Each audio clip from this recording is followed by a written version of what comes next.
அன்பு மாணவர்களுக்கு வணக்கம். மற்றுமொரு குருகுலம் கல்வி நிகழ்ச்சியினூடாக உங்கள் அனைவரையும் சந்திப்பதில் மிகவும் மகிழ்ச்சி. வணிகக் கல்வி பாடம் சம்பந்தமாக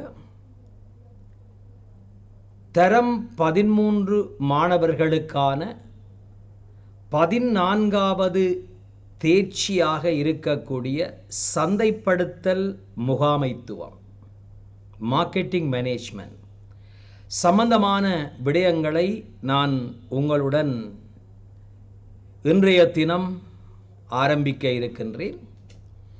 இந்த சந்தைப்படுத்தல் முகாமைத்துவம், மார்க்கெட்டிங் மேனேஜ்மெண்ட் என்றது மிக ஆழ அகலமாக கற்றறிந்து கொள்ள வேண்டிய ஒரு அழகான வணிகக் கல்வி பாடப்பரப்பு. நான் கடந்த விரிவுரைகளில் சொன்னது போல, அன்பு பிள்ளைகள், இந்த வணிகக் கல்வி பாடம் என்பது வணிகக் கல்வி அல்ல, இது ஒரு வாழ்க்கைக்கான கல்வி. இந்த சந்தைப்படுத்தல் முகாமைத்துவத்தில் கூட நீங்கள் படிக்கக்கூடிய விடயங்களை எதிர்காலத்தில் உங்களுடைய வாழ்க்கையில், தொழிலில், முயற்சியில் பிரயோகிக்கக்கூடியதாக இருக்கும். அது மட்டுமல்லாமல் இந்த முகாமைத்துவ பாடப்பரப்புகள் எதிர்காலத்தில் உங்களுடைய உயர்கல்வி, பல்கலைக்கழக கல்வியாக இருக்கலாம் அல்லது தொழிற்கல்வியாக இருக்கலாம். உதாரணத்துக்கு சார்ட்டர்ட் மார்க்கெட்டிங், இவற்றுக்கெல்லாம் உதவக்கூடிய ஒரு அடித்தளமாக, ஒரு அத்திவாரமாக இருக்கும் என்பதால் நீங்கள் கற்பிக்கின்ற போது முடியுமான வரை கூடுதல் கவனத்துடன் குறிப்புகளை எடுக்கும் தயார் நிலையில் இருந்தால் உங்களுக்கு இன்னும் அது உதவக்கூடியதாக இருக்கும். ஆகவே ஆரம்பிக்கிறேன். சந்தைப்படுத்தல் முகாமைத்துவம் தரம் 13 மாணவர்களுக்கான 14வது தேர்ச்சி, மிக நீண்ட நெடிய அலகு. இதில் நாங்கள் முதல்ல இன்றைக்கு பார்க்க இருக்கக்கூடிய விடயம் என்ன என்று பார்த்தால், சந்தைப்படுத்தல் முகாமைத்துவம் என்பது எவ்வாறு வரையறுக்கப்படலாம், மார்க்கெட்டிங் மேனேஜ்மெண்ட் என்றால் என்ன? சந்தைப்படுத்தல் முகாமைத்துவம் என்பது ஒரு வணிக அமைப்பொன்றினுடைய சந்தைப்படுத்தல் சார்ந்த இலக்கினையும் குறிக்கோளையும் வினைத்திறனுடனும் விளைதிறன் மிக்க வகையிலும் அடைந்து கொள்ளும் பொருட்டு அந்த வணிகத்தில் இருக்கக்கூடிய மனித, பௌதீக, நிதி மற்றும் தகவல், நேரம், ஏனைய சந்தைப்படுத்தல் தொடர்பான வளங்களையும் சந்தைப்படுத்தல் தொடர்பான கருமங்களையும் முகாமை செய்வது, அந்த செயன்முறைதான் சந்தைப்படுத்தல் முகாமைத்துவம். முகாமைத்துவம் என்பது ஒரு செயன்முறை, மேனேஜ்மெண்ட் என்பது ஒரு ப்ரோசஸ். அமைப்பின் இலக்கு மற்றும் நோக்கத்தினை அடைந்து கொள்வதற்காக வளங்களை வினைத்திறனாக பயன்படுத்தி இலக்கு குறிக்கோளை விளைதிறனாக அடைந்து கொள்வதற்காக மேற்கொள்ளப்படுகின்ற திட்டமிடல், ஒழுங்கமைத்தல், நெறிப்படுத்தல், கட்டுப்படுத்தல் போன்ற முகாமை கருமங்கள் சார்ந்த செயன்முறைதான் முகாமைத்துவம். எனவே அங்கே இருந்து சந்தைப்படுத்தல் முகாமைத்துவத்துக்கான ஒரு வரவிலக்கணத்தை நாங்கள் கொண்டு வந்தோமென்றால், ஒரு அமைப்பினுடைய சந்தைப்படுத்தல் தொடர்பான இலக்கு நோக்கத்தினை வினைத்திறனுடனும் விளைதிறன் மிக்கதாகவும் அடைந்து கொள்ளும் பொருட்டு, வினைத்திறனாக வளங்களை பயன்படுத்த வேணும், விளைதிறனாக இலக்கு நோக்கத்தை அடைந்து கொள்ள வேணும். அதற்காக அந்த அமைப்பில் இருக்கக்கூடிய மனித, பௌதீக, நிதி, தகவல், நேரம், ஏனைய வளங்களை, சந்தைப்படுத்தல் சார்ந்த வளங்களையும் கருமங்களையும் முகாமை செய்கின்ற செயன்முறைதான் சந்தைப்படுத்தல் முகாமைத்துவம். இது மார்க்கெட்டிங் மேனேஜ்மெண்ட்டுக்கான ஒரு ஆரம்ப அடிப்படை விளக்கமாக இருக்கும். சந்தைப்படுத்தல் என்றால் என்ன? சந்தைப்படுத்தல் என்றதுக்கு 2 வரவிலக்கணங்கள் உங்களுடைய ஆசிரியர் வழிகாட்டியில இருக்கிறது. ஒன்று சந்தைப்படுத்தல் முகாமைத்துவத்தினுடைய தந்தை மிஸ்டர் பிலிப் கொட்லர் என்பவரால்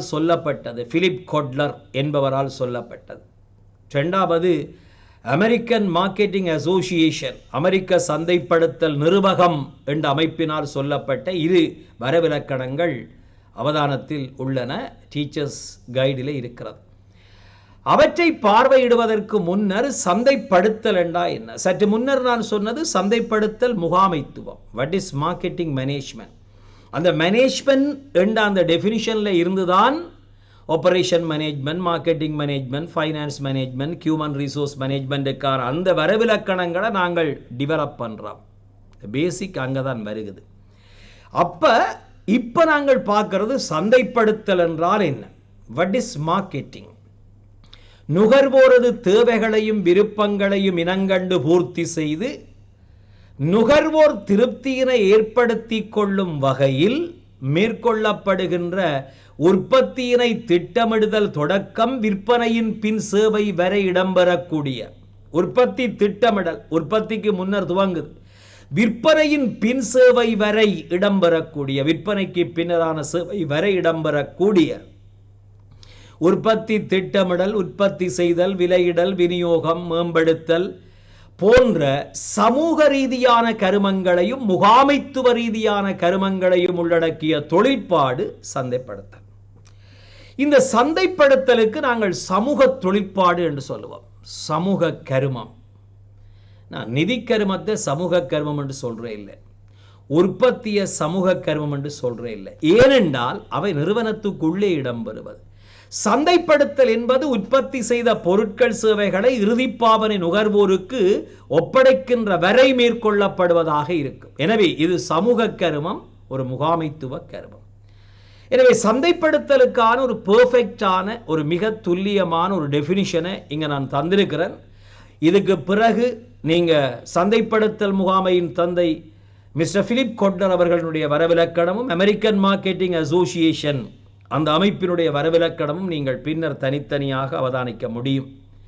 சந்தைப்படுத்தலுக்கான ஒரு துல்லியமான நிறைவான வரவிலக்கணத்துக்கு நாங்கள் மீண்டும் வந்தால், நுகர்வோருடைய தேவைகளையும் விருப்பங்களையும் இனங்கண்டு அவற்றினை பூர்த்தி செய்து நுகர்வோர் திருப்தியினை கன்சியூமர் சாட்டிஸ்ஃபேக்ஷன் ஏற்படுத்தி கொள்ளும் வகையில் மேற்கொள்ளப்படுகின்ற உற்பத்தி திட்டமிடல் துவக்கம் விற்பனையின் பின் சேவை வரைக்குமான உற்பத்தி திட்டமிடல், உற்பத்தி, விலையிடல், விநியோகம், மேம்படுத்தல் என்ற அனைத்து விதமான சமூக ரீதியான மற்றும் முகாமைத்துவ ரீதியான கருமங்களை கொண்ட ஒரு தொழிற்பாடுதான் சந்தைப்படுத்தல். It is the perfect definition. தொடர்கிறது. சந்தைப்படுத்தலுக்காக சந்தைப்படுத்தல் முகாமையின் தந்தை மிஸ்டர் பிலிப் கொட்லர் என்ன வரவிலக்கணம் சொல்றார்? இது நீங்க உங்களோட டீச்சர்ஸ் கைட்லையும் பார்க்கலாம்.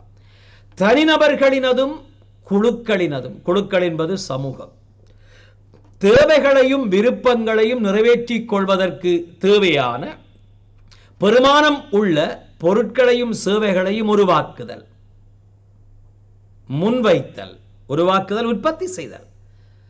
உற்பத்தி என்ற சொல் ஒரு மட்டான சொல். என்னென்ன, அது முடிவு பொருளுக்கு மட்டும்தான் பயன்படுத்தப்படும். சேவைகள் உருவாக்கப்படும். முன்வைத்தல், சுதந்திரமாக பரிமாற்றம் செய்தல். அடிச்சு கொடுக்கிற இல்லை, அன்பா கொடுக்கிறது, விரும்பி எடுக்கிறது. பரிமாற்றம் சுதந்திரமாக இடம்பெற வேணும், அதான் பரிமாற்றம். போன்ற சமூக ரீதியான முகாமைத்துவ ரீதியான செயல்பாடுகள் சந்தைப்படுத்தல். ஒரு அருமையான அழகான துல்லியமான விளக்கம். நீங்கள் சந்தைப்படுத்தல் முகாமைத்துவத்திற்கு பல நூல்கள் இருந்தாலும் உலகளவில் ஏற்றுக்கொள்ளப்பட்ட நூல் மார்க்கெட்டிங் மேனேஜ்மெண்ட் பை பிலிப் கொட்லர். இன்றைய கொட்லர் அண்ட் கீலர் என்ற 2 பேருடைய அந்த புத்தகங்கள் இருக்கிறது. கொட்லர் தான் அந்த மூலகர்த்தா.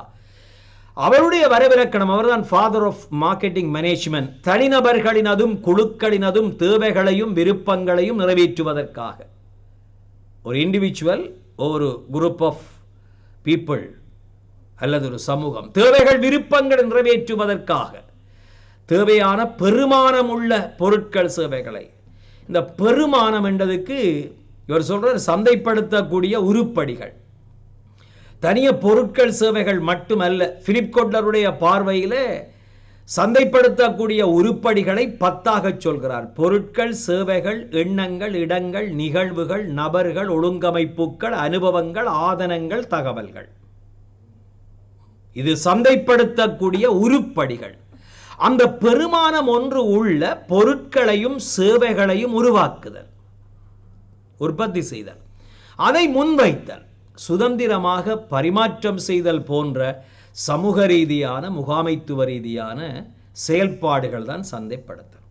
எனவே பிள்ளைகள், ஒவ்வொரு விளக்கங்களையும் வரவிலக்கணங்களையும் நீங்கள் பார்க்கிற போது, படிக்கிற போது அவற்றை அழகாக விளங்கி விரும்பி பார்த்தீங்கள் என்றால் அது உங்களுக்கு மனதில் நிற்கும். இப்போ சில பிள்ளைகளுக்கு ஒரு ப்ராப்ளம் என்னென்றால் மற்ற பாடங்கள் பொருளியல் பாடம் கணக்கீட்டு பாடத்தோடு ஒப்பிடுகிற போது வணிகக் கல்வி பாடத்திலே அதிகமான நோட்ஸ் அதை எவ்வாறு பாடமாக்குறது என்ற ஒரு கடினத்தன்மையை உணர்கிறார்கள். ஆனால் உண்மையில் அதை நீங்கள் பாடமாக்குறது இல்லை. நான் முந்தைய ஒரு விரிவுரையிலும் சொன்னான், வணிகக் கல்வி என்பது நீங்கள் படிக்கிறது இல்லை, அதை விரும்ப வேணும். அதோடைய ஒரு பிணைப்பு, ஒரு லவ் ஒன்று வர வேணும். அப்போ தான் பாடம் நிற்கும். மற்றபடி அந்த நோட்ஸை போய் நாங்கள் பாடமாக்க முயற்சித்தோம்னா எங்களோட பிரெயினுக்கு ஒரு கெப்பாசிட்டி இருக்குது, எங்களோட பிரெயின் ஷெல்லுக்கு ஒரு கொள்ளளவு இருக்குது. அதுக்களோடைய திணிச்சு விட்டோம்னா இருக்கிறதெல்லாம் வெளியில் போடும். ஆகவே அதை விரும்பி படிக்கிற போது தேவையான முறையில் விரும்புதல். இவங்களுடைய அம்மா அப்பாவை பார்த்தோடு நாங்கள் இது அம்மா இது அப்பான்னு சொல்ல முடியும். அது காரணம் நாங்கள் அடிக்கடி பார்க்குறதும் விரும்பி பார்க்குறதும். அது முக்கியமான விடயம். அம்மா அப்பாவை நாங்கள் அடிக்கடி பார்க்குறோம். அதே போல் பாடத்தையும் அடிக்கடி பார்க்கணும், அடிக்கடி படிக்கணும் திரும்ப திரும்ப. ரெண்டாவது விரும்பி பார்க்கணும். அவை அந்த ஒரு இயல்பை வணிகக் கல்விக்கு உருவாக்கினால் அது இலகுவாக இருக்கும். இத்தனை ஆண்டு அனுபவத்தில் நான் கண்டது, வணிகக் கல்வி பாடத்தை சில பிள்ளைகள் மிக விரும்பி படிப்பார்கள். விரும்பி படிக்கிற போது அவர்கள் ஒரு ஏஓ A+ஓ 85-90 மார்க்ஸுக்கு போய் நல்ல சர் ஸ்கோர் எடுத்து இலங்கையில் இருக்கக்கூடிய முதல் தர பல்கலைக்கழகங்களில் தங்களுடைய பட்டத்தை தொடருவார்கள். ஏன் நான் சொல்கிறேன் என்று கேட்டால், அந்த விரும்புதல் என்றது மிக முக்கியம். வெறுப்போட ஆரம்பத்திலே நாங்கள் வெறுப்போடு போயிருந்தோம்னா அது ஒன்றும் விளங்காது, பொறுப்பில்லாத வேலையாக தான் இருக்கு.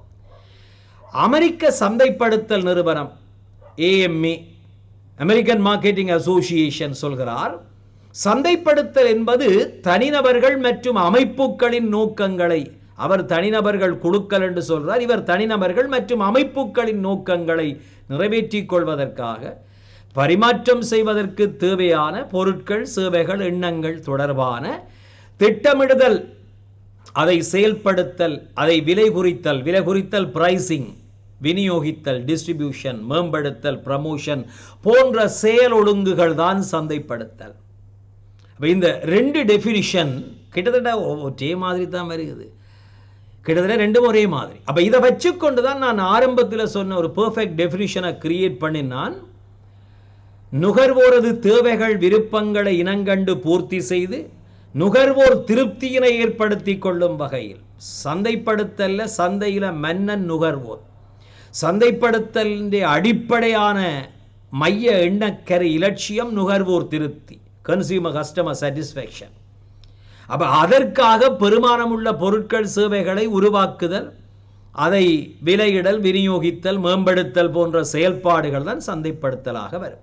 அப்போ உங்களை எக்ஸாமில் கேட்கிற போது அமெரிக்க சந்தைப்படுத்தல் நிறுவனத்தினுடைய வரவிலக்கணம் என்றால் இதை கொடுப்பீங்கள். மிஸ்டர் பிலிப் கொட்லர் அவர்களின் வரவிலக்கணம் என்றால் முன்னர் பார்த்ததை கொடுப்பீங்கள். நேரடியாக சந்தைப்படுத்தல் வரையறுக்க வரவிலக்கணப்படுத்துக என்று கேட்டால் நீங்கள் சொல்லுவீங்கள், நுகர்வோரின் தேவைகள் விருப்பங்களை கண்டறிந்து பூர்த்தி செய்து நுகர்வோர் திருப்தியினை ஏற்படுத்தி கொள்ளும் வகையில் உற்பத்தியை திட்டமிடுவது தொடக்கம் அவை இறுதி நுகர்வோரிடம் கையளிக்கின்ற விற்பனையின் பின் சேவை வரையில் இடம்பெறுகின்ற உற்பத்தி உருவாக்குதல், விலையிடல், விநியோகம், மேம்படுத்தல், இந்த மாதிரியான கருமங்களை உள்ளடக்கிய ஒரு செயல் ஒழுங்கு, செயல்பாட்டு ஒழுங்கு, ஒன்றுக்கு மேற்பட்ட தொகுதி கருமங்களை உள்ளடக்கிய செயல் ஒழுங்கு தான் சந்தைப்படுத்தல். பிள்ளைகள், சந்தைப்படுத்தலுக்குள்ளே சந்தைப்படுத்தல் ஆராய்ச்சி இருக்கிறது, உற்பத்தி அல்லது கொள்வனவு செய்தல் இருக்கிறது, களஞ்சியப்படுத்தல் இருக்கிறது, தரம் பிரித்தல் தரப்படுத்தல் இருக்கிறது, பொதியிடல் இருக்கிறது, குறியிடல் இருக்கிறது, விலையிடல், விநியோகம், மேம்படுத்தல், விற்பனை, விநியோகம், விற்பனையின் பின் சேவை, இந்த அத்தனையும் சேர்ந்ததுதான் மார்க்கெட்டிங் என்று சொல்லப்படுகின்ற விடயமாக வரும்.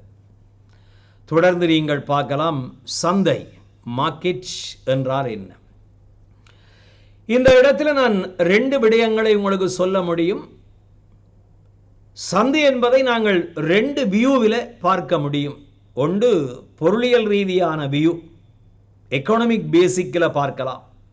பொருளியல் ரீதியான வியூவில் நாங்கள் பார்க்கின்ற போது கொள்வனவாளர்களும் விற்பனையாளர்களும் சந்திக்கக்கூடிய ஏதேனும் ஒரு நிலைமை, ஒரு பிசிக்கல் என்வையார்மெண்ட், ஒரு சிச்சுவேஷன், அதுதான் சந்தை.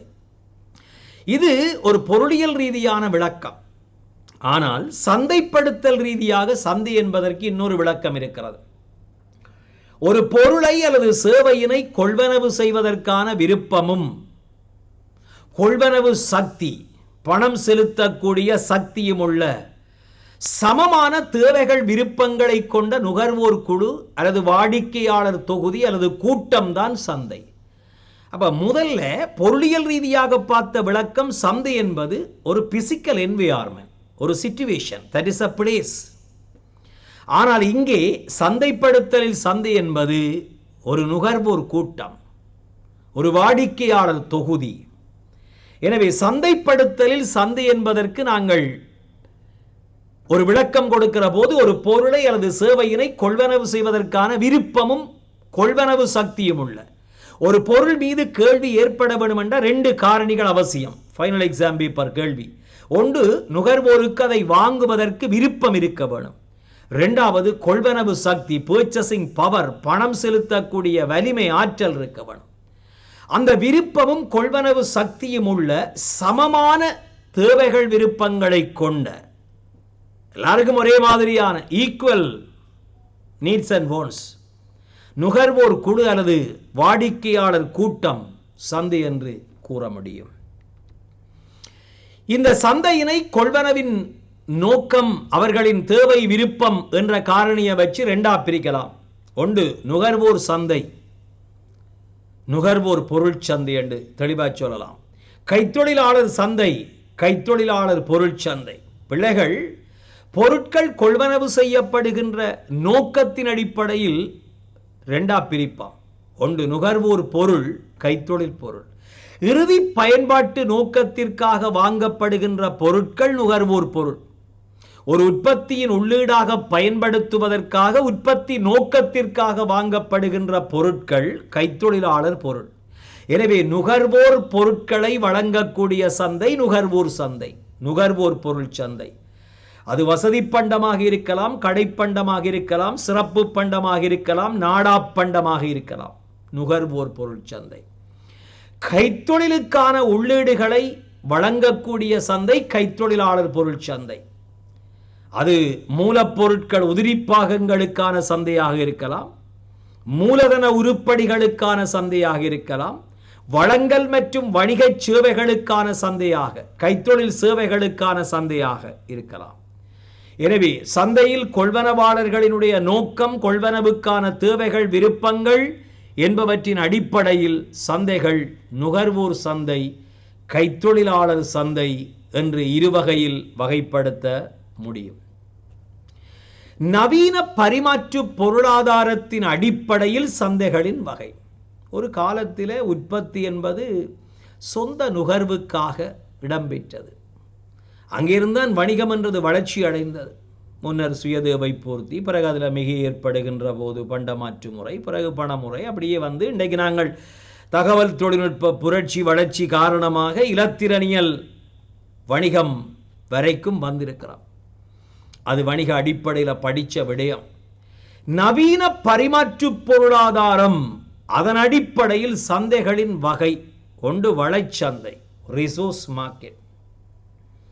அதாவது உற்பத்தி காரணிகளை வழங்கக்கூடியவர்களின் சந்தை. உற்பத்தி காரணிகளவை நிலம், உழைப்பு, மூலதனம், முயற்சி. இதைவிட நாங்கள் அறிவு, தகவல், நேரம் கூட அங்கே வருகிறது. வளமாக நாங்கள் படித்த நாங்கள் வணிக வளம். உற்பத்தி சந்தை, பொருட்களை உற்பத்தி செய்வோரின் சந்தை.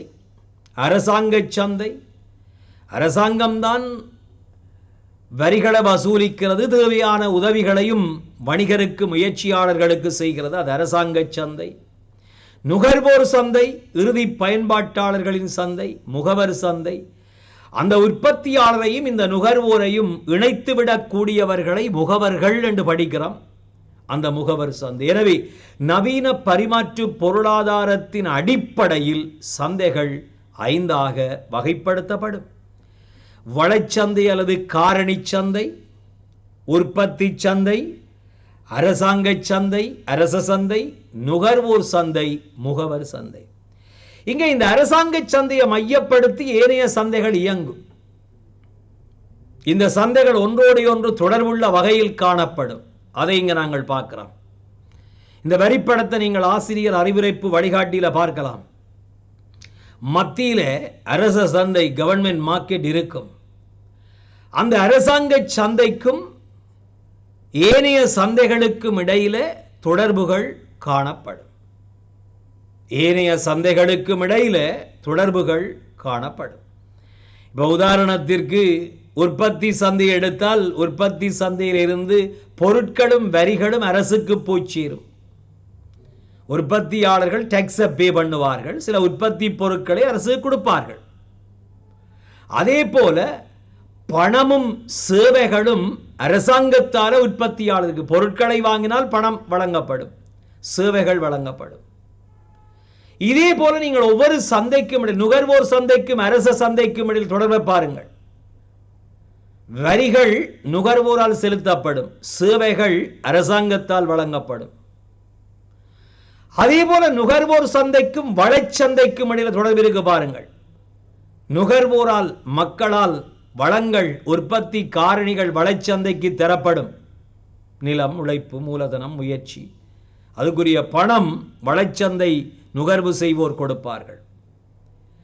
அதே போல வளச்சந்தைக்கும் உற்பத்தி சந்தைக்கும் தொடர்பு இருக்கும். வளச்சந்தை உற்பத்தியாளருக்கு வளங்களை கொடுக்கும், அதுக்கு பதிலாக பணத்தை பெற்றுக்கொள்ளும். அதே போல உற்பத்தி சந்தைக்கும் முகவர் சந்தைக்கும் இடையில தொடர்பு இருக்கும். உற்பத்தியாளர்களால் பொருட்கள் சேவைகள் முகவர்களுக்கு அளிக்கப்பட்டு இறுதி நுகர்வோருக்கு வழங்கப்படும். பாருங்கள், அந்த பொருட்கள் சேவைகள் அப்படியே வந்து அந்த அம்புக்குறி முகவர்கிட்ட இருந்து வந்து அப்படியே நுகர்வோருக்கு போகுது. அதேபோல உற்பத்தியாளருக்கு பணம் கொடுக்க வேண்டி இருக்கும் முகவர்கள், பிறகு நுகர்வோர்கிட்ட இருந்து பணம் பெற முடியும். அந்த அம்புக்குறி கீழே வர வேணும், அது உங்களுக்கு தெரியும். டீச்சர்ஸ் கைட பாருங்கள். எனவே அரசாங்க சந்தையை மையப்படுத்தி வளச்சந்தை, நுகர்வோர் சந்தை, உற்பத்தி சந்தை, முகவர் சந்தை, இந்த 4 சந்தைகள் எவ்வாறு தொழிற்படும். இது ஒரு சின்ன டயக்ராம். ஒரு சந்தைக்கும் இன்னொரு சந்தைக்கும் இடையில ஒரு இன்டர் ரிலேஷன்ஷிப் இருக்கும், ஒரு தொடர்பு இருக்கும், அவ்வளவுதான். தொடர்ந்து சந்தைப்படுத்தல் என்ற தொழிற்பாட்டினுடைய அடிப்படையான பண்புகள் என்ன? மார்க்கெட்டிங், சந்தைப்படுத்தல் என்ற தொழிற்பாட்டினுடைய அடிப்படையான பண்புகள் என்ன அவதானிக்க வேண்டும். இதுவரை சந்தைப்படுத்தலுக்கான வரவிலக்கணங்கள் நீங்க பார்த்தீங்க தானே. மார்க்கெட்டிங் மேனேஜ்மெண்ட் வரவிலக்கணங்கள், மார்க்கெட்டிங் வரவிலக்கணங்கள் மிஸ்டர் பிலிப் கொட்லருடையது, அமெரிக்கன் மார்க்கெட்டிங் அசோசியேஷன் உடையது, அதைவிட பொதுமைப்படுத்தப்பட்ட ஒரு வரவிலக்கணம். இதை வச்சுக்கொண்டு சந்தைப்படுத்தலுக்கான அடிப்படையான பண்புகள். நுகர்வோனை மன்னனாக கொண்ட ஒரு தொழிற்பாடு. கன்சியூமர் தான் கிங். அதென்ன கன்சியூமர் தான் கிங்? ஒரு சந்தைப்படுத்தும் நிறுவனம் சந்தையில் வெற்றி பெற வேண்டுமென்றால் நுகர்வோர் தேவைகளையும் விருப்பங்களையும் இனங்காண வேணும், அதை திருப்திப்படுத்த வேணும், நுகர்வோற்றை எதிர்பார்ப்புகளை நிறைவேற்ற வேணும். அந்த எதிர்பார்ப்புகளை நிறைவேற்றுவதன் மூலம்தான் சந்தைப்படுத்தலில் வெற்றி பெற முடியும். எனவே நுகர்வோனை மன்னனாக கொண்ட ஒரு தொழிற்பாடு சந்தைப்படுத்தல். இரண்டாவது, நுகர்வோரது தேவைகளை விருப்பங்களை திருப்தி செய்வது, அதை பூர்த்தி செய்வதுடன் தொடர்புடையதுதான் சந்தைப்படுத்தல். நுகர்வோருடைய தேவைகளையும் விருப்பங்களையும் பூர்த்தி செய்ய வேணும், நுகர்வோரை திருப்திப்படுத்த வேணும். அதனூடாகத்தான் சந்தைப்படுத்தலில் வெற்றி பெற முடியும். அதே போல நுகர்வோரில் ஆரம்பித்து நுகர்வோரில் முடிவடைகின்றது. கவனிக்கத்தக்கது. சந்தைப்படுத்தல் தொழிற்பாடு சந்தைப்படுத்தல் ஆராய்ச்சியோடு தொடங்குகிறது. அந்த ஆராய்ச்சியின் நோக்கம் என்ன? நுகர்வோருக்கு என்ன வகையான பொருட்கள் சேவைகள் தேவைப்படுகிறது என்பதை ஆய்வு செய்வது. நுகர்வோரில் முடிவடைகிறது விற்பனையின் பின் சேவை. விற்பனைக்கு பின்னரும் நுகர்வோருக்கு திருப்தியை ஏற்படுத்துவதற்காக நுகர்வோரை, கொள்வனவாளரை ஒரு சந்தைப்படுத்தும் நிறுவனம் தன்னுடைய நிரந்தரமான வாடிக்கையாளர் ஆக்கிக் கொள்வதற்காக விற்பனைக்கு பின் சேவைகளை அளிக்கிறார். அவ சந்தைப்படுத்தல் என்ற அந்த தொழிற்பாடு நுகர்வோரில் தொடங்குகிறது, நுகர்வோரில் முடிவடைகிறது. நான்காவது, சந்தைப்படுத்தல் தொழிற்பாடு உற்பத்திக்கு முன்னர் ஆரம்பிக்கப்பட்டு விற்பனைக்கு பின்னர் தொடர்கிறது. உற்பத்திக்கு முன்னர் ஆரம்பிக்கப்படுகிறது சந்தைப்படுத்தல் ஆராய்ச்சி. நுகர்வோற்ற தேவைகள் என்ன, விருப்பங்கள் என்ன, நுகர்வோருடைய நடத்தை எவ்வாறு இருக்கிறது, இந்த ஆராய்ச்சிக்கு பிறகுதான் உற்பத்தியே நடக்கிறது.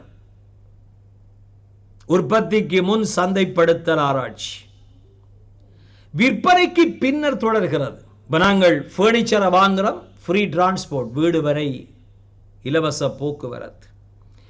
அதே போல ஒரு ஆண்டனாவை வாங்குறோம் அல்லது ஒரு எலக்ட்ரானிக் திங்ஸை வாங்குறோம், வீட்டை கொண்டு வந்து அசம்பிள் பண்றாங்க. இதெல்லாம் விற்பனைக்கு பின் சேவை, அது ஃப்ரீயாக கூட வழங்கப்படும். ஏன்? நுகர்வோரை தன் நிரந்தர வாடிக்கையாளனாக வைத்துக் கொள்வதற்காக. எனவே சந்தைப்படுத்தல் என்பது உற்பத்திக்கு முன் ஆரம்பிக்கப்பட்டு விற்பனைக்கு பின்னும் தொடர்கிறது. அப்பதான் உண்மையான நுகர்வோர் திருப்தி வந்து சேரும். ஐந்தாவது, சந்தைப்படுத்தல் என்பது ஒரு சமூக ரீதியான, முகாமைத்துவ ரீதியான பல கருமங்களை கொண்ட ஒரு தொழிற்பாடு. நான் ஏற்கனவே சொன்னான், மார்க்கெட்டிங் என்பது ஒரு சோசியல் ஆக்டிவிட்டி, ஒரு மேனேஜ்மெண்ட் ஆக்டிவிட்டி. எனவே சந்தைப்படுத்தலின் அடிப்படையான பண்புகள் எவை? நுகர்வோரை மன்னனாக கொண்ட தொழிற்பாடு, நுகர்வோர் தேவைகள், விருப்பங்கள், திருப்தி என்பவற்றை ஏற்படுத்துவதுடன் பூர்த்தி செய்வதுடன் சம்பந்தப்பட்ட தொழிற்பாடு, நுகர்வோரில் ஆரம்பித்து நுகர்வோரில் முடிவடைகின்ற தொழிற்பாடு, உற்பத்திக்கு முன்னர் ஆரம்பிக்கப்பட்டு விற்பனைக்கு பின்னரும் தொடருகின்ற தொழிற்பாடு, சமூக ரீதியான, முகாமைத்துவ ரீதியான பலவித கருமங்களை தன்னுள்ளே உள்ளடக்கிய தொழிற்பாடு. இதுதான் சந்தைப்படுத்தலின் அடிப்படை பண்புகள். சந்தைப்படுத்தலின் முக்கியத்துவங்கள். இந்த மார்க்கெட்டிங் என்ற ஃபங்க்ஷன் ஏன் அவசியம்? 3 கோணங்கள்ல பார்க்கிறோம். வணிகருக்கு அல்லது சந்தைப்படுத்துவோருக்கு ஏன் அவசியம்? நுகர்வோருக்கு அல்லது வாடிக்கையாளருக்கு ஏன் அவசியம்? பொருளாதாரத்திற்கு சந்தைப்படுத்தல் ஏன் அவசியம்? சந்தைப்படுத்தலின் முக்கியத்துவங்கள். ஏன் சந்தைப்படுத்தல் அவசியம்? ஒரு சந்தைப்படுத்தும் நிறுவனத்திற்கு, ஒரு வணிகருக்கு, ஒரு சந்தைப்படுத்துவோருக்கு ஏன் சந்தைப்படுத்தல் அவசியம்? ஒன்று, வாடிக்கையாளர்களை உருவாக்கவும் அந்த வாடிக்கையாளர்களை தொடர்ந்து நிறுவனத்துடன் இணைத்து வைத்திருக்கவும். சந்தைப்படுத்தல் ஆராய்ச்சியை செய்யலாம். உற்பத்தி, விலையிடல், விநியோகம், மேம்படுத்தல், இதெல்லாம் எதற்காக? வாடிக்கையாளர்களை திருப்திப்படுத்துவதற்காக. நுகர்வோர் என்பது வேற, வாடிக்கையாளர் என்பது வேற. இலங்கையின் சனத்தொகை, இலங்கையின் நுகர்வோர் தொகை. உலகத்தின் சனத்தொகை, உலக நுகர்வோர் தொகை. ஆனால் வாடிக்கையாளர் என்பது வேற, கன்சியூமர், கஸ்டமர்.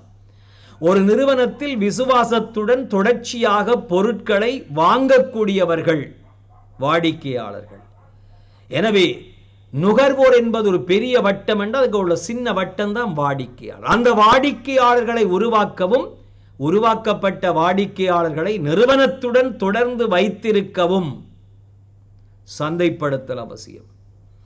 நிறுவனத்தின் வெற்றியினை தொடர்ந்து பேணுவதற்கு, வெற்றி அடைந்து விட்டால், வெற்றி அடைகிறது முக்கியமில்லை சந்தைப்படுத்தும் நிறுவனம், ஏன் தனி மனிதனும் கூட, அந்த வெற்றியை தொடர்ந்து தக்க வைப்பதற்கு முறையான சந்தைப்படுத்தல் தந்திரோபாயங்கள் அவசியம். அதுக்கு சந்தைப்படுத்தல் அவசியம். இலாபம் பெறுவதை தொடர்ச்சியாக உறுதிப்படுத்துவது சந்தைப்படுத்தலின் முக்கியமான கருமங்கள் ஒன்று. விற்பனை. சந்தைப்படுத்தல் பல கருமங்களை கொண்டது. இப்ப சொன்னான், அதுல முக்கியமான கருமம் விற்பனை. அந்த விற்பனையினுடைய இலட்சியம் லாபம் உழைத்தல். அந்த லாபத்தை தொடர்ச்சியாக உறுதிப்படுத்தல், ஒரு சஸ்டைனபிள் ப்ராஃபிட்டாக இருக்க வேணும். உரிமையாளர்கள் ஊழியர்களை திருப்திப்படுத்த, ஒரு நல்ல மார்க்கெட்டிங் இருந்தால்தான் ஒரு நல்ல ப்ராஃபிட்டை காண முடியும். அப்பதான் உரிமையாளருக்கு நியாயமான கொடுப்பனவுகள் ஈடுபடுத்திய மூலதனத்து கிடைக்கும், ஊழியர்களுக்கு நியாயமான சம்பளம் கிடைக்கும், போனஸ் கிடைக்கும், வசதிகள் கிடைக்கும். அப்ப உரிமையாளர் ஊழியரை திருப்திப்படுத்த வேண்டுமென்றால் மார்க்கெட்டிங் என்ற ஒரு ஃபங்க்ஷன், மார்க்கெட்டிங் ஸ்ட்ராட்டஜி சரியாக தேவைப்படும். போட்டிகளுக்கு வெற்றிகரமாக முகம் கொடுக்க, இன்னைக்கு வணிகத்தின் புதிய போக்குகளில் ஒன்று உயர்வான வணிக போட்டி.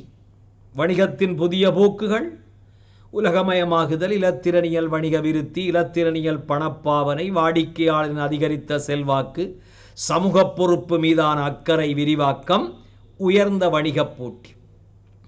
இன்றைக்கு போட்டித்தன்மை என்பது உச்சமாக இருக்கிறது. ஒரு காலத்தில் இலங்கையில் சாஃப்ட் ட்ரிங்க் என்றால் எலிபென்ட் ஹவுஸ் தான் இருந்தது. ஆனால் அரசாங்கத்தினுடைய திறந்த பொருளாதார கொள்கைக்கு கீழே அமெரிக்க நிறுவனங்கள் கோகா கோலா, பெப்சி, இன்னும் பல நிறுவனங்கள் இலங்கைக்குள்ள இருக்கு. அப்ப இங்கே ஒரு உயர்வான வணிக போட்டி இருக்கிறது. அந்த போட்டியில் வெற்றி பெற வேண்டும் என்றால் முறையான சந்தைப்படுத்தல் கருமங்கள், சந்தைப்படுத்தல் தந்திரோபாயங்கள் செயல்படுத்தப்பட வேண்டும்.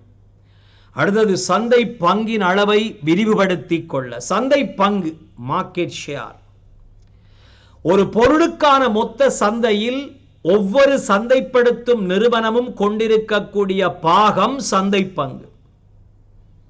ஃபார் எக்ஸாம்பிள், சொப்ட்ரிங்குக்கான மார்க்கெட் 100% கன்சியூமர் என்றால் அதில் 30% element house, 20% Pepsi, 15% Coca Cola. அப்படி என்றால் அதுக்கு நாங்கள் சொல்லுவோம் சந்தை பங்கு. அந்த சந்தை பங்கை ஒரு சந்தைப்படுத்தும் நிறுவனம் தொடர்ந்து அதிகரித்து கொள்ள வேணும், விரிவுபடுத்த வேணும்.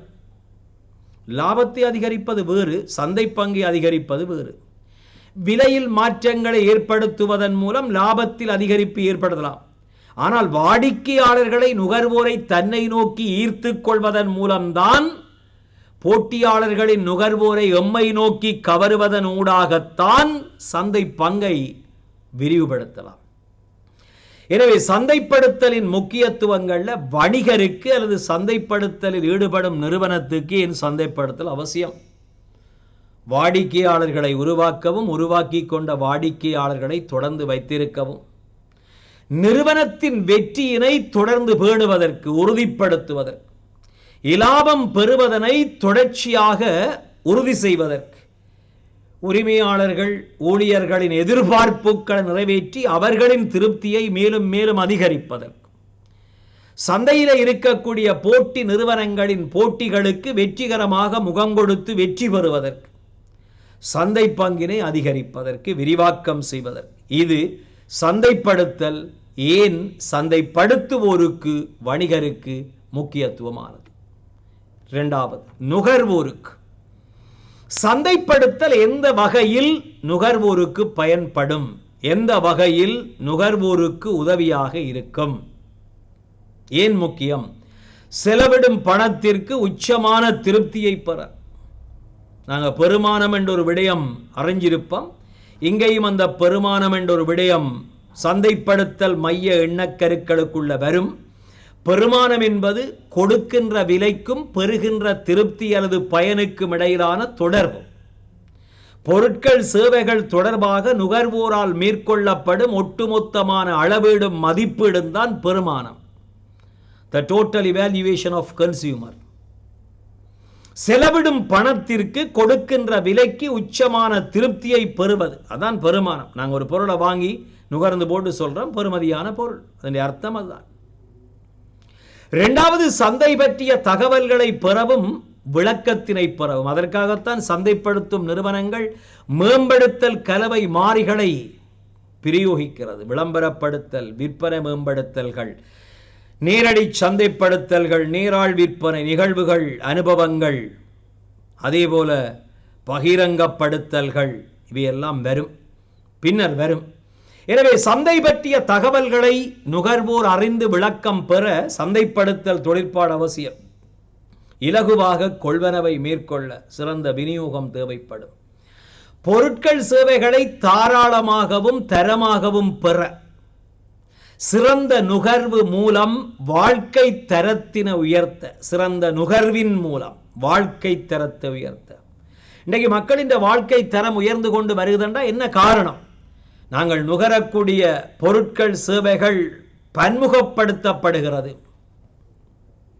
எந்த சேவையாகவும் இருக்கலாம். அதே போல அது நுகர்வோரினுடைய வாழ்க்கை தரத்தை உயர்த்துவதற்கு அடித்தளமாக இருக்கிறது. எனவே சந்தைப்படுத்தல் என்ற கருமம் நுகர்வோருக்கு எந்த அடிப்படையில் உதவலாம்? செலவிடும் பணத்திற்கு உச்ச பெருமானம் திருப்தியை பெறலாம். சந்தை பற்றிய தகவல்களையும் அதற்கான விளக்கத்தையும் பெற முடியும். கொள்வரவு கருமத்தினை இலகுவாக மேற்கொள்ளக்கூடியதாக இருக்கும். பொருட்கள் சேவைகளை தரமாகவும் தேவையான அளவு தாராளமாகவும் பெற முடியும். சிறந்த நுகர்வின் மூலம் நுகர்வோர் தங்கள வாழ்க்கை தரம், குவாலிட்டி ஆஃப் லைஃப், அதை மேம்படுத்தி கொள்ள முடியும். சரி, இந்த சந்தைப்படுத்தல் என்ற தொழிற்பாடு தேசிய பொருளாதாரத்திற்கு எந்த அடிப்படையில் உதவலாம்? முதல்ல பார்த்தனாங்க சந்தைப்படுத்தலின் முக்கியத்துவம் சந்தைப்படுத்துவோருக்கு ஏன், பின்னர் நுகர்வோருக்கு ஏன், பின்னர் தேசிய பொருளாதாரத்திற்கு ஏன். தேசிய பொருளாதாரத்திற்கு சந்தைப்படுத்தல் ஏன் அவசியம்? உற்பத்தியின் அளவு விரிவடையும் அல்லது உற்பத்தி பல்வகைப்படுத்தப்படும். உற்பத்தியின் அளவு விரிவடையும், கெப்பாசிட்டி ஆஃப் ப்ரொடக்ஷன் கூடுது. ஒரு சாஃப்ட் ட்ரிங்க் கம்பெனி முதல்ல ஒரு பரிசோதனை சந்தைப்படுத்தலுக்காக ஒரு 100 அலகு பொருட்களை உற்பத்தி செய்வார். கேள்வி கூட 500 அலகு, பிறகு 1000 அலகு, பிறகு 50,000 அலகு, பிறகு மில்லியன் கணக்கான அலகுகள். அப்போ உற்பத்தியின் அளவு விரிவடையுது. இது பொருளாதார நன்மை, தேசிய உற்பத்தி கூடுது. பல்வகைப்படுத்தல், டைவர்சிஃபிகேஷன் ஏற்படும். அது என்ன பல்வகைப்படுத்தல்? சிங்கர் கம்பெனி ஆரம்பத்தில் தையல் மிஷின், இன்றைக்கு Singer TV, Singer fan, Singer fridge, Singer washing machine, Singer தளபாடம். டைவர்சிஃபிகேஷன், ஒரு பொருளின் உற்பத்தி பல பொருட்களின் உற்பத்தியாக விரிவுபடுத்தப்படுதல். இது தேசிய பொருளாதாரத்துக்கு நன்மை தரும். பல்வேறுபட்ட உற்பத்திகளின் புத்தாக்கம் ஏற்படும், இனோவேஷன். புதிய பொருட்கள் சேவைகள் சந்தையில போட்டி காரணமாக புதிய புதிய பொருட்கள் சந்தைப்படுத்துவதால் கொண்டு வரப்படும், புத்தாக்கம் ஏற்படும். வேலைவாய்ப்புகள் அதிகரிக்கும். சந்தைப்படுத்தல் என்ற துறையில் வேலைவாய்ப்புகள், உற்பத்தி கூடுது, உற்பத்தி பல்வகைப்படுத்தப்படுது. எனவே உற்பத்தி சார்ந்த வேலைவாய்ப்பு, விற்பனை சார்ந்த, விநியோகம் சார்ந்த, மேம்படுத்தல் சார்ந்த, சந்தைப்படுத்தல் சார்ந்த பல்வேறு தொழில் துறைகளில் மக்களுக்கான வேலைவாய்ப்பு கூடும். வேலைவாய்ப்பு கூடும்போது வேலையின்மை, வறுமை குறைய பொருளாதார நன்மைகளை அது தரும். வருமான பங்கீட்டு முரண்பாடுகள் நீக்கப்படும். வருமான பங்கீட்டு முரண்பாடு, இப்ப இலங்கையில ஒரு சாராருக்கு அதிக வருமானமும் இன்னொரு சாராருக்கு குறைந்த வருமானமும் இருக்கு. காரணம், அவரவருக்கு கிடைக்கிற வேலை வாய்ப்புகள்ல தங்கி இருக்கு. எனவே அனைவருக்கும் வேலை வாய்ப்பு கிடைக்கிற போது, கிராமத்தில் உள்ளவர்களுக்கும் வேலை வாய்ப்புகள் கிடைக்கின்ற போது, கிராமத்துக்கும் நகரத்துக்கும் இடையிலான அந்த வருமான சமமின்மை, ஏற்ற தாழ்வு நீக்கப்படும். எனவே சந்தைப்படுத்தலால் வேலை வாய்ப்பு கிடைக்கும், வேலை வாய்ப்பினால் வருமான பங்கீட்டு முரண்பாடு ஏற்றத்தாழ்வு நீக்கப்படும்.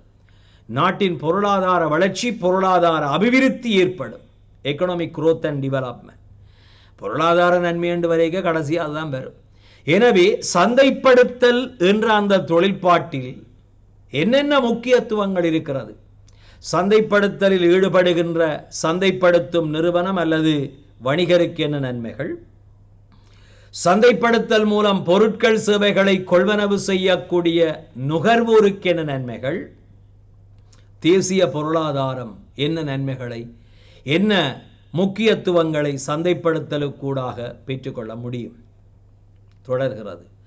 சந்தைப்படுத்தலின் நவீன போக்குகள், வணிகத்தின் நவீன போக்குகள், வங்கி முறையின் நவீன போக்குகள், தொடர்பாடலின் நவீன போக்குகள், காப்புறுதியின் நவீன போக்குகள், இப்படி உலகமயமாக்கலின் நவீன போக்குகள், நியூ ட்ரெண்ட்ஸ்.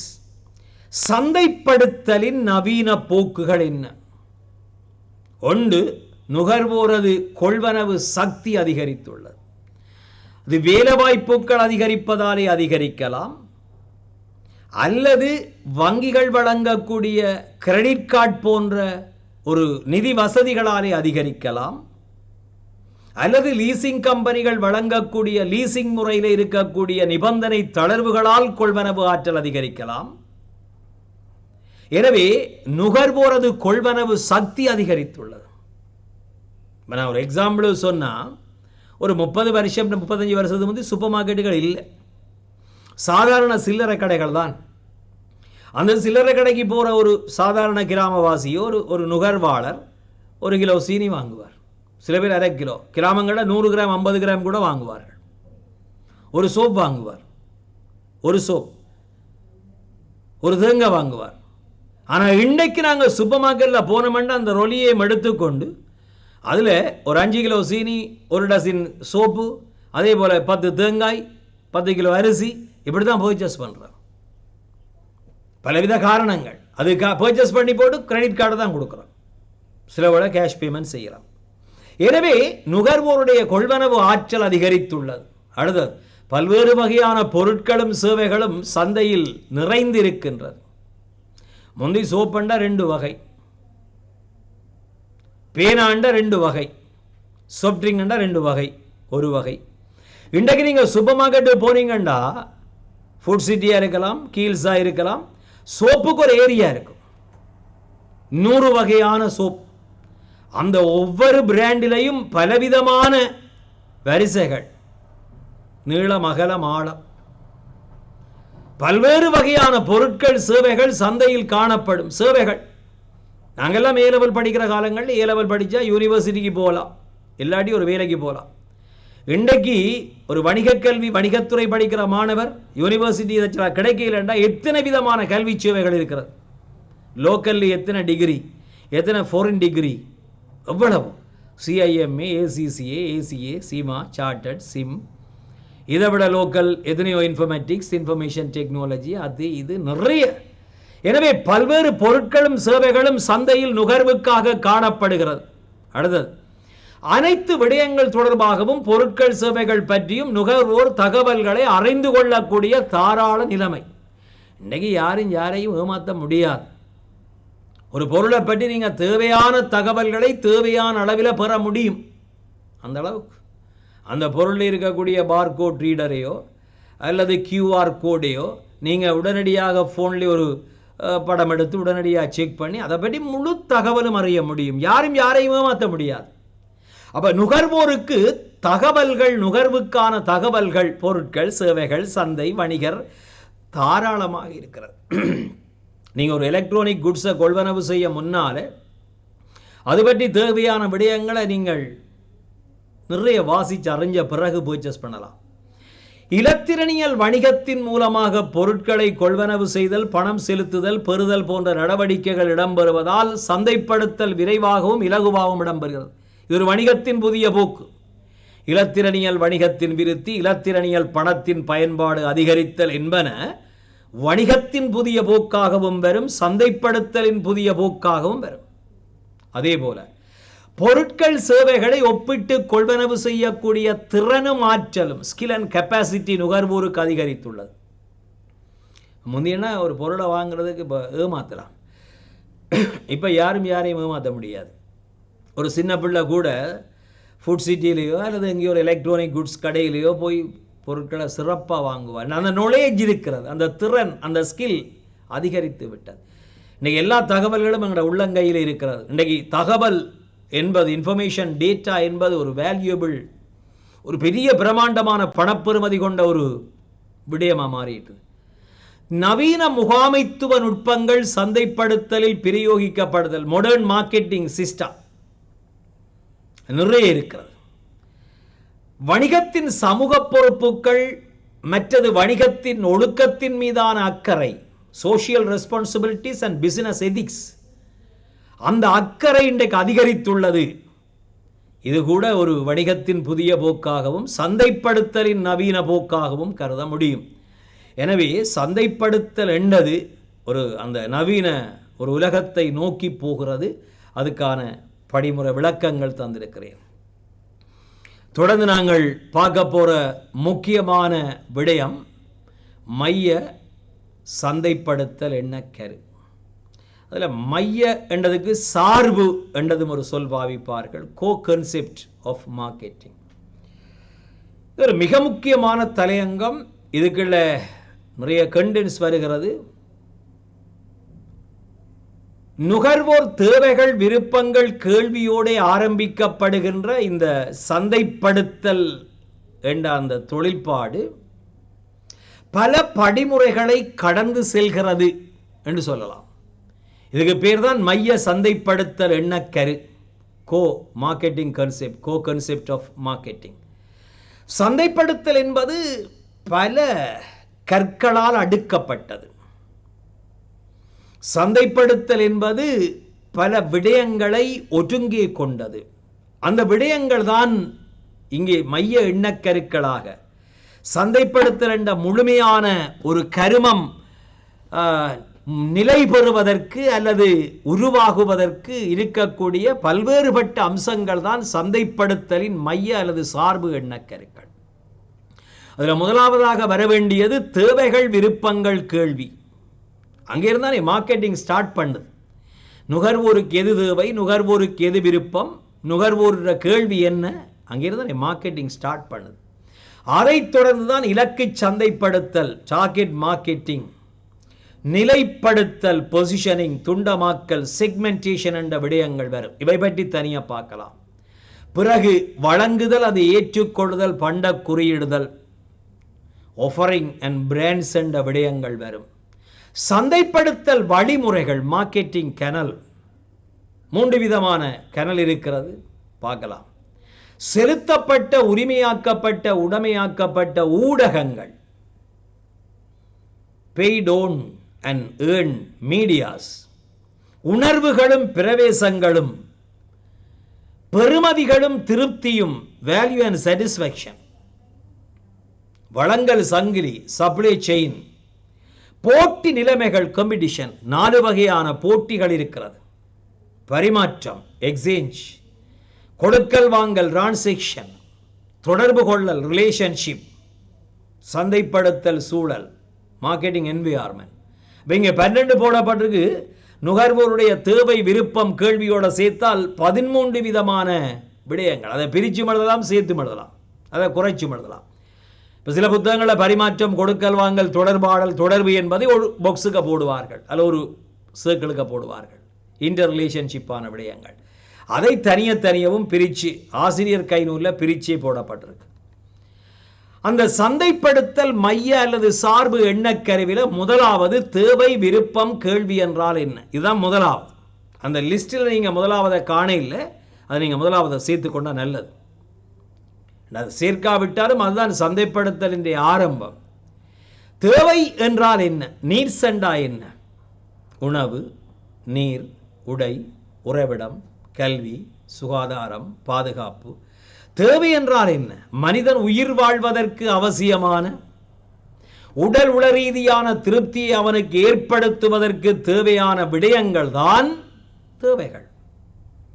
உணவு, உடை, உறைவிடம், கல்வி, சுகாதாரம், பாதுகாப்பு, அன்பு, தேவைகள். விருப்பம் என்றால் என்ன, அந்த தேவைகளை பூர்த்தி செய்யக்கூடிய வழிகளும் முறைகளும். உணவு ஒரு தேவை என்றால் சோறு அல்லது இடியப்பம் ஒரு விருப்பம். உடை ஒரு தேவை என்றால் டிஷர்ட் ஒரு விருப்பம். கல்வி ஒரு தேவை என்றால் வணிகத்துறை ஒரு விருப்பம். ஓகே. எனவே தேவைகள் பூர்த்தி செய்யப்படுகின்ற வழிகளும் முறைகளும். எவ்வாறு ஒரு மனிதன் தன்னுடைய தேவைகளை பூர்த்தி செய்கிறான், எவ்வாறு ஒரு மனிதன் தன்னுடைய விருப்பங்களை பூர்த்தி செய்கிறான் என்பதுதான் விருப்பமாக வரும். கேள்வி என்றால் என்ன, குறிப்பிட்ட ஒரு சந்தையில் குறிப்பிட்ட ஒரு சந்தர்ப்பத்தில் பொருட்கள் சேவைகளை நுகர்வோர் கொள்வனவு செய்வதற்குள்ள ஆற்றல் தான் கேள்வி. எக்கனாமிக்ஸில் படிக்கிறோம். கேள்வி என்பது குறித்த ஒரு காலப்பகுதியில் குறித்த ஒரு சந்தையில் பொருட்களையும் சேவைகளையும் குறித்த விலையில் கொள்வனவு செய்வதற்கு நுகர்வோருக்குள்ள ஆற்றல். அந்த ஆற்றலுக்கு நாங்கள் பயன்படுத்தக்கூடிய சொல்தான் கேள்வி, டிமாண்ட் என்று சொல்லுவோம். எனவே சந்தைப்படுத்தல் மைய எண்ணக்கருவினுடைய முதலாவது விடயம் தேவை, விருப்பம், கேள்வி. இதை கூட நீங்க தேவையை பிரித்து, விருப்பத்தை பிரித்து, கேள்வியை பிரித்து எடுத்தால் மைய எண்ணக்கருக்கள் நீண்டு கொண்டு போகும். இதை அடிப்படையாக கொண்டுதான் அடுத்த ஸ்டெப் போறோம். இலக்கு சந்தை, நிலைப்படுத்தல், துண்டமாக்கல். இலக்கு சந்தை இதை தனியவும் நாங்கள் துண்டமாக்கலுக்குள்ள வச்சு படிக்க வேண்டும் பிள்ளைகள், கவனம். இலக்கு சந்தை என்றால் என்ன, டார்கெட் மார்க்கெட்டிங், பிறகு அதை நிலைப்படுத்துவது பொசிஷனிங், பிறகு துண்டமாக்கல். இலக்கு சந்தை என்றால் என்ன என்று பார்க்க முதல் துண்டமாக்கல் என்றால் என்ன. ஒரு பொருளுக்கான அல்லது சேவைக்கான சந்தையானது, ஒரு பொருளுக்கான அல்லது சேவைக்கான சந்தையானது பல்வேறுபட்ட அடிப்படை காரணிகளை வச்சுக்கொண்டு பல பிரிவுகளாக பிரித்தால் அதற்கு பெயர் சந்தை துண்டமாக்கல், மார்க்கெட் செக்மெண்டேஷன். அதில் பிரிக்கப்பட்ட ஒவ்வொரு துண்டும் சந்தை துண்டம். உதாரணத்துக்கு ஆடை சந்தை, கார்மெண்ட்ஸ் மார்க்கெட். அந்த ஆடை உற்பத்தி சந்தை அல்லது விற்பனை சந்தை ஆண்களுக்கான ஆடைகளுக்கான சந்தை, பெண்களுக்கான ஆடைகளுக்கான சந்தை, பால் சார்ந்த துண்டமாக்கல். அதே போல உள்நாட்டவருக்கான ஆடை சந்தை, வெளிநாட்டவருக்கான ஆடை சந்தை, அது புவியியல் ரீதியான துண்டமாக்கல். இவ்வாறு ஒரு மொத்த சந்தையை வகைப்படுத்துதல் துண்டமாக்கல். இந்த துண்டமாக்கப்பட்ட சந்தையில் உள்ள ஓரினமான நுகர்வோர் குழு ஒன்றின் தேவைகளை விருப்பங்களை பூர்த்தி செய்கின்ற உபாயம் இலக்கை சந்தைப்படுத்தல். அப்ப சந்தை துண்டமாக்கல் என்றால் என்ன, இலக்கை சந்தைப்படுத்தல் என்றால் என்ன? செக்மெண்டேஷன் அண்ட் டார்கெட் மார்க்கெட்டிங் பார்த்திருக்கிறோம்.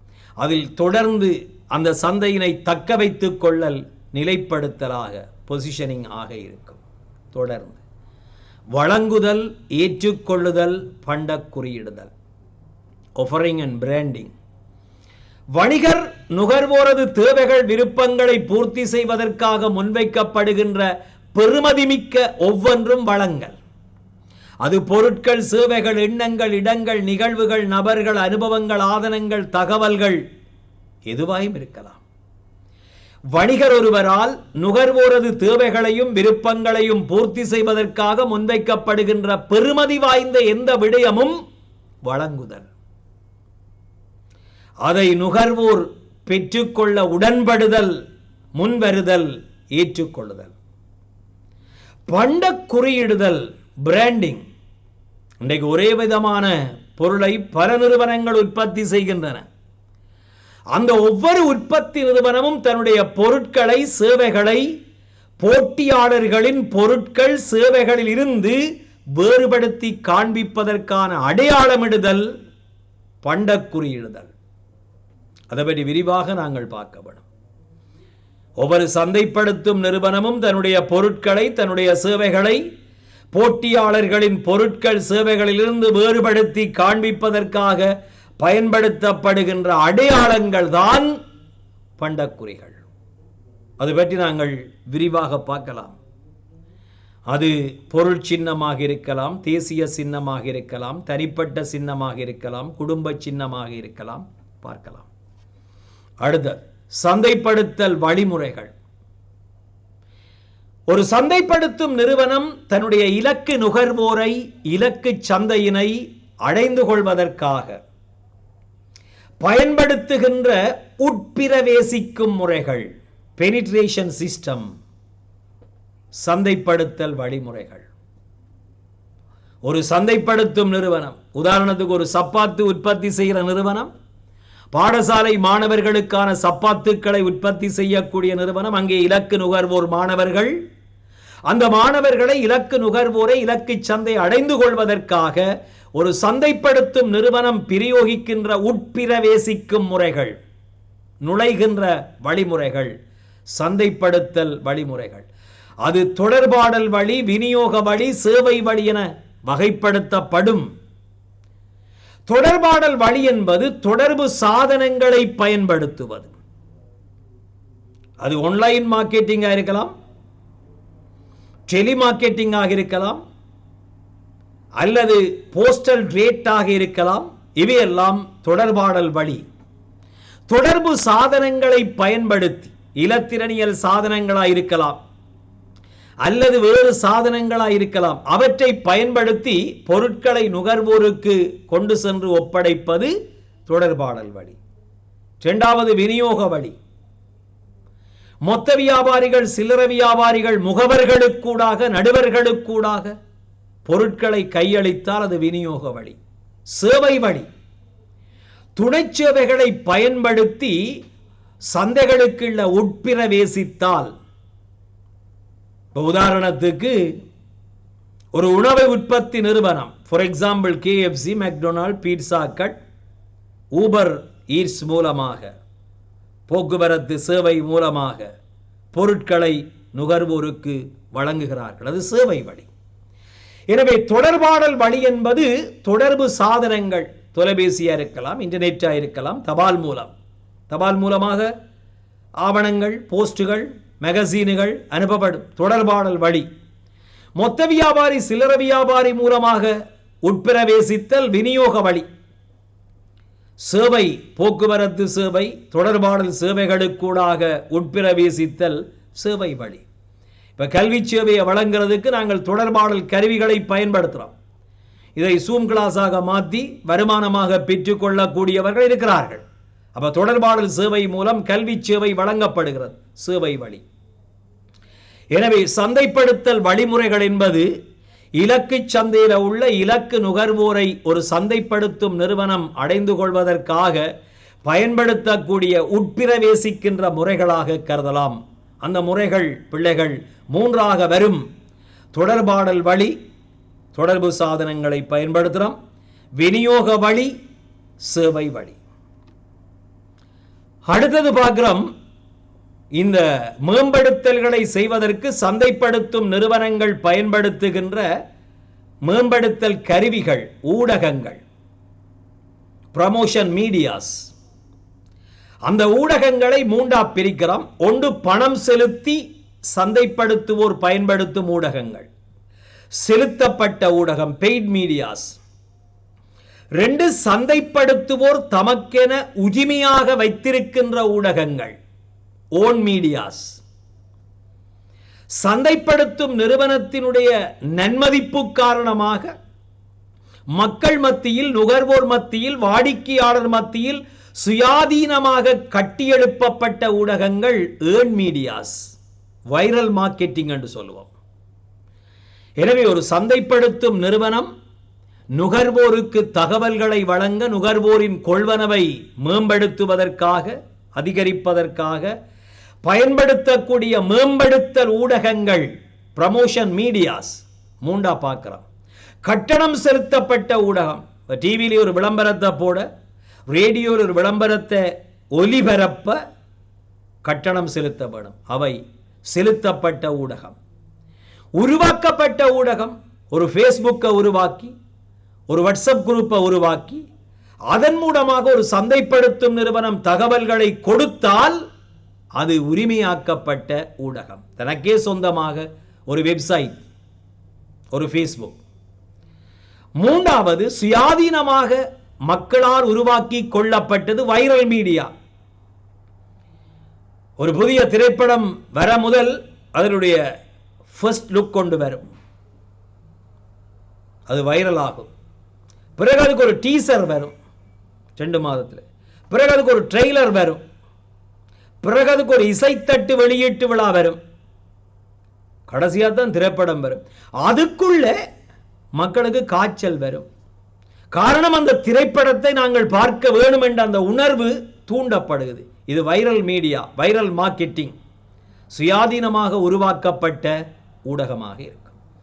எனவே சந்தைப்படுத்தல் சம்பந்தமான விடயங்கள் பார்த்து கொண்டிருக்கிறோம். சந்தைப்படுத்தலின் மைய எண்ணக்கருக்கள், மார்க்கெட்டிங் கோ கான்செப்ட் சம்பந்தமாக பார்க்கிறோம். இத்துடன் இன்றைய இந்த விரிவுரையை நான் நிறைவு செய்து கொள்கிறேன். இந்த சந்தைப்படுத்தல் மைய எண்ணக்கருக்கள் இன்னும் தொடரும். இன்னும் ஒரு குருகுலம் கல்வி நிகழ்ச்சியில் உங்கள் அனைவரையும் சந்திக்கும் வரை என்னுடைய அன்பு மாணவர்கள் அனைவருக்கும் இனிய வணக்கம். மீண்டும் சந்திப்போம். நன்றி.